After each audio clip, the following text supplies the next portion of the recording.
Hello guys, welcome back to another brand new video. So today in this video I'm going to show you how you can make a voice call on Instagram. So before starting the videos, I would like to request you please to hit that subscribe button and press the bell icon. So without wasting much more time, let's get started. So guys, what you need to do to make a call on Instagram, that is the latest updated features of Instagram, that you can make a call on Instagram now. So first of all, what you need to do here, make sure to update your Instagram from App Store or Google Play Store. And then what you need to do, the next thing is, if you're not getting these features, then go to the description box of this video and then you can check it out. There will be a link available on the description box. Just check out the video and then your option of calling will be available after watching this video. So now let me just get inside my Instagram account.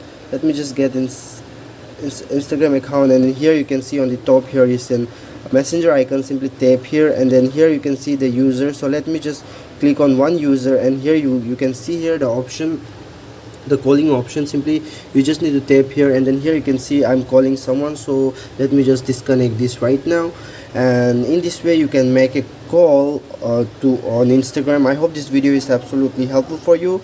If you like the video, don't forget to hit that subscribe button and press the bell icon. Thanks for watching. See you soon in the next video.